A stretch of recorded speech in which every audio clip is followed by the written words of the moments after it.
All right, welcome everyone to today's video talking about Huckle molecular orbital theory. Okay, so in this video we're going to introduce the concept and ideas behind Huckle ML theory, and it's also going to give us a little bit of an introduction to kind of how molecular orbital theory is applied to molecules. Okay, right. So the main things to take away from this video is just when we talk a little bit later about some of the approximations to Huckle ML theory and things of that nature. Okay, so to get to Huckle ML theory, we got to first start with just molecular orbital theory. Okay, so molecular orbital theory, right, is we're assuming that our molecular orbitals, or MOs, can be written as a linear combination of atomic orbitals. Okay, and that's what we're assuming, right, in molecular orbital theory. That I can take a molecular orbital and write it as a combination of different atomic orbitals, right? Where there's some coefficients, right, that I need to try to optimize in some way, right, with the variation principle to minimize the energy, right? So to do this, right, we start with our wave function, right, this molecular orbital wave function here. It's written as a combination of atomic orbitals, and I plug that into my Schrodinger equation here. Right, so I'm just plugging this into H psi equals E psi. Okay, so I just plugged in what psi is, right? And what we would do as a computational chemist is I'd say, okay, this is some equation, right, that I could try to solve and blah, blah, blah, right? But what we're interested in is we're trying to find the optimal C1s and C2s, okay? And so to do this, we use the variational principle, which says I want to take the derivative of my energy with respect to these C1s and C2s, okay, and set that equal to 0 and solve that equation. Well, when you do that, you end up just getting this set of equations here, okay? So these are two equations, right, that you would solve to find what the optimal values for C1 and C2 are, okay? In this equation, I have this shorthand notation like H1SA1SA. That is a shorthand notation to represent the integral between psi 1SA H and psi 1SA, right? Or using that bracket notation, which we haven't used in a while, psi H psi 1SA 1SA, right? Okay, so 1SA 1SB, right, would be psi 1SB psi 1SB.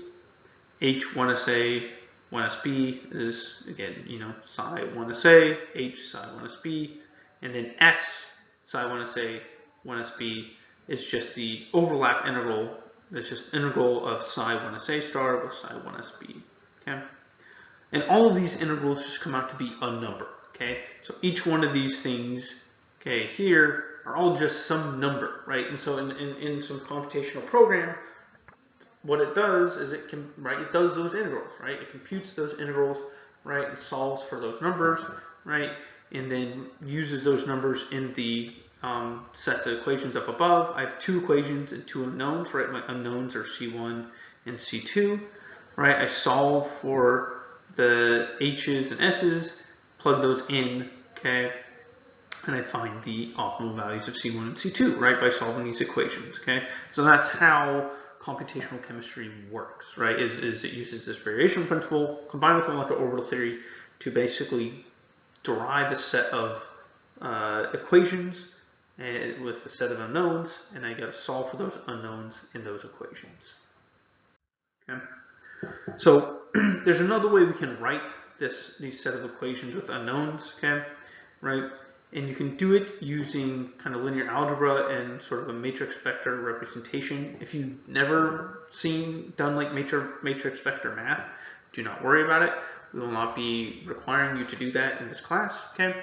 But it is kind of important to show where Huckle ML theory comes from and the approximations that are made in there and things like that. So that's why we're doing this, okay? Right. But basically, I can rewrite the set of equations, right? This is these equations here are something like, ax plus by equals 0, and cx plus dy equals 0, right? And I need to solve for x and y, right?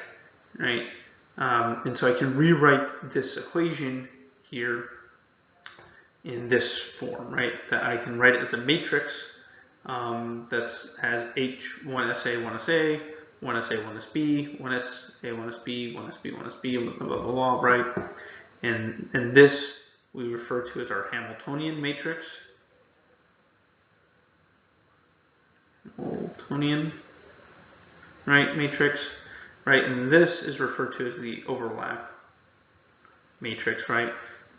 So the diagonals here are 1 because our wave functions are normalized. So that's why these end up being 1 here, because I assume I have normalized atomic orbitals and I have some overlap between my atomic orbitals. Okay, and so solving these set of linear equations at the top of the slides is the same thing as solving this matrix vector set of equations at the bottom. Okay,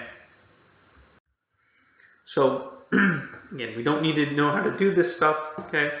But the point is right, we start off with, right, we have this for our molecule, right? We have some Schrödinger equation that we want to try to solve, but we can't solve it. So we got to use some approximations, right? So the approximations that we use is 1, we assume molecular orbital theory. We assume that our molecular orbitals, the wave functions for this molecule, can be written as a combination of the atomic orbitals, right?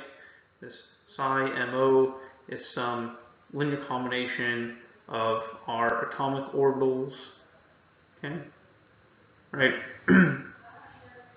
Right? And we're assuming that, okay? And then we're using the variational principle to then minimize our energy with respect to these coefficients here, right? These linear combinations of our molecular orbitals, right? And the combination of those two things leads to this equation here, okay? This kind of matrix vector equation, okay? That I need to try to solve to find my optimal molecular orbitals that gives me the lowest energy for my system, which gives me then the molecular orbitals for my system, right? And so I can take this approach and apply it to any molecule I want, not just this H2 example, right? It can be used for anything. Okay, so that is just regular molecular orbital theory, computational chemistry. Okay, now it's how like density functional theory calculations work and other things like that. If you've ever heard any of these terms, if you haven't, don't worry about it. Okay, but for Huckle MO theory, what we do is we make some approximations to these equations. Okay, Huckle MO theory is considered a semi-empirical method. Okay, why it's considered semi-empirical is because it uses certain right these like H 1SA 1SA values and things like that. These integrals. Huckle MO theory just kind of fits those integrals to certain numbers and things like that and approximates what those are. It doesn't try to solve for them exactly, okay? But there's a number of assumptions that's made in Huckle MO theory. One, we're only applying this to pi electrons, okay? Huckle MO theory only cares about pi electrons. That's it, right? So we ignore all the sigma bonding, anti-bonding, and blah, blah, blah stuff, right? We're just concerned about the pi orbital space, okay? The energy of an atom, okay, is the same, and it just depends on the atom type, right? So, right, in our example, our atom type was just hydrogen, okay? So we would call the energy of hydrogen atom, right?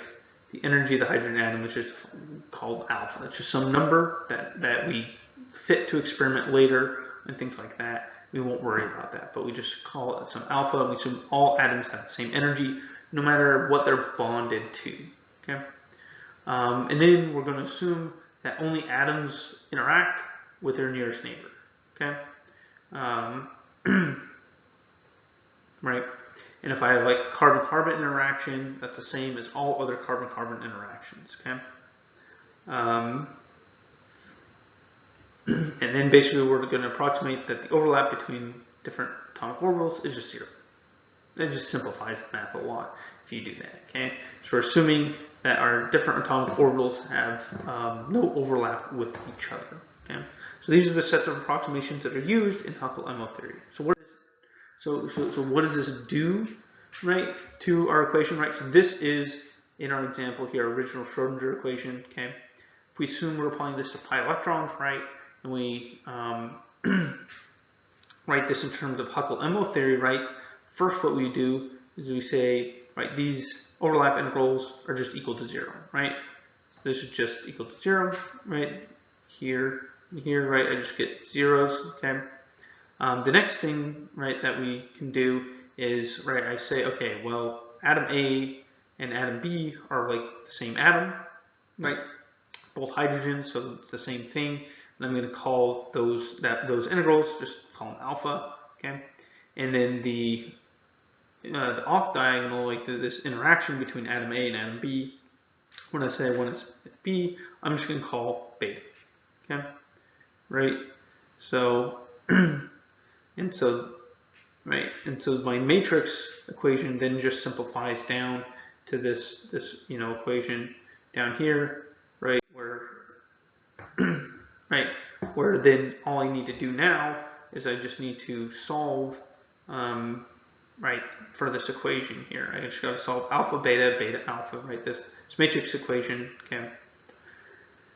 This is an eigenvalue problem, solve it. Again, we'll not worry about this type of stuff, eigenvalues, eigenvectors, and so on and so forth. But you can solve it, and what you'll get is that the energy of your molecular orbitals is such, right? So you have two molecular orbitals, so MO, I'll call it 1, and that will have an energy of, say, alpha plus beta, and then you have EMO2, which will have an energy of alpha minus beta, okay? And those are the energies of your molecular orbitals that you get, okay, out of Huckle-MO theory, okay, right? And those would be the lowest possible energy orbitals that you can get with this molecular orbital theory approximation that we're using within, again, Huckle-MO theory, okay? Because of the variational principle, we know that the solutions to this equation will give me the lowest possible energy orbitals, okay? So just as a reminder, you do not need to know how to do this matrix stuff, right? You do not need to know how to solve them, right? The only thing I can expect is to kind of have an idea of the sets of approximations that's used in Huckle-MO theory, and to then be able to do some of the examples that we'll do in the next video, right, where we will apply this to, say, like benzene and things like that, okay, in which we'll kind of construct the Hamiltonian matrix and things of that nature, okay. So what we do in the next examples is, in the next video, is what I would expect you to be able to potentially do, and nothing